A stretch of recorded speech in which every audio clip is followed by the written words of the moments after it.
Lakini nina swali moja kiongozi, hasa kuhusiana na namna ya uchaguzi ulivyoweza kufanyika, lakini pia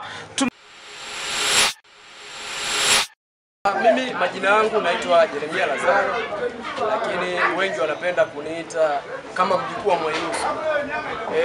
Mimi ni mkazi wa kata ya Utengule Usongwe. Nilikuwa mgombea wa nafasi ya udiwani kwenye hii kata ya Utengule Usongwe, ambapo nilikuwa na mshindani wangu anaitwa Aida Aule, ambaye yeye kwenye uchaguzi alifanikiwa kushinda. Lakini leo nina hafla fupi ya kuwashukuru vijana ambao walishirikiana na mimi bega kwa bega kuhakikisha nashinda. Unajua swala la uchaguzi ni mchakato. Kama ni mchakato unahitaji mambo mengi, mawazo, kuwezeshwa kifedha na vitu kama hivyo. Lakini mimi kiukweli nawashukuru sana vijana ambao walitamani sana mimi nifanikiwe kuwa diwani, ambao walikuwa wananisapoti kwenye masuala ya kuwezeshwa, kwenye masuala labda ya fedha kwa ajili ya kampeni. Lakini pia niwashukuru sana vijana ambao walikubali kuwa mawakala wa kusimamia kura zangu. Kwa hiyo watu wengi huwa wanapenda kupongeza pale wanapokuwa wamefanikiwa kushinda, lakini mimi naamini swala la ushindani, kushinda au kuto kushinda, ni malengo.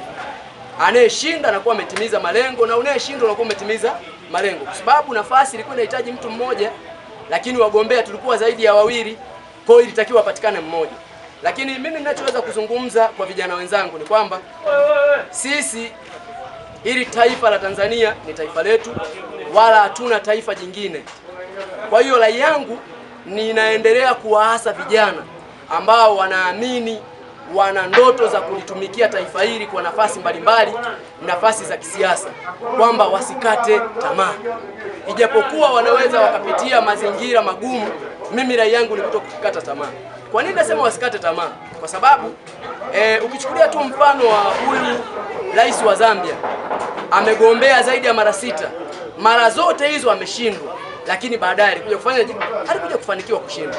Kwa hiyo mimi ninachoamini ni kwamba unapokuwa unashindana, kuna swala la kushinda na swala la kushindwa. Sasa mimi nimeshindwa, lakini nimeona ni vema nikakutana na vijana wenzangu ambao walikuwa bega kwa bega na mimi kuhakikisha kila jambo tunalolipanga ili mimi niwe diwani linafanikiwa, japokuwa halikufanikiwa.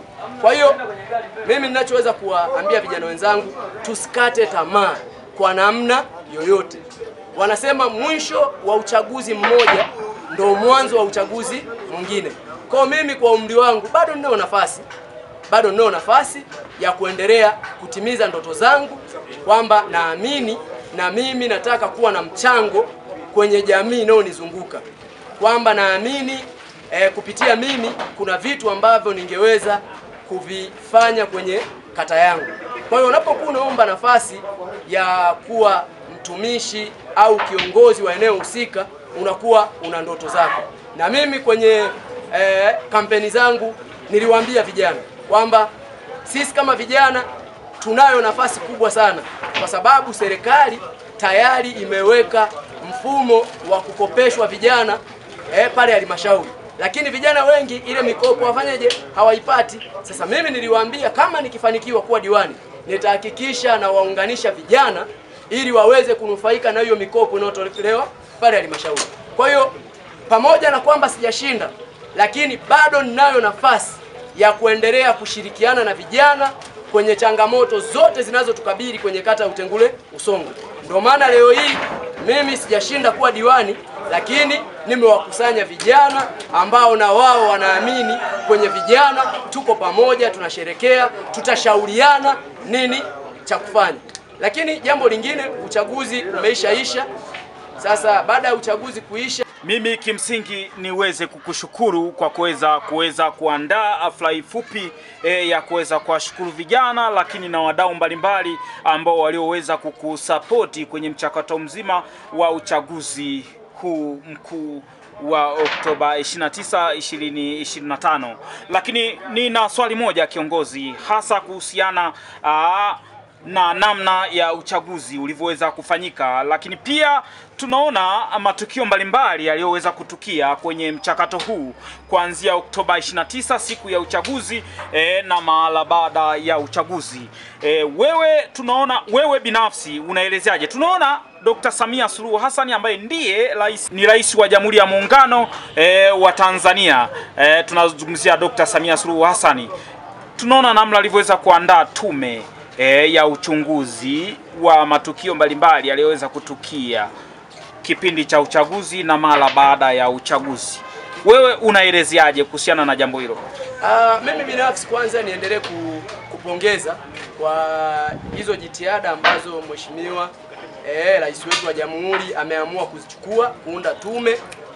Lakini pia mimi nipende na mimi kuungana na wengine kutoa pole kutokana na mazira ambayo yametokea. Na wengi waliopata hayo mazira kwa asilimia kubwa ni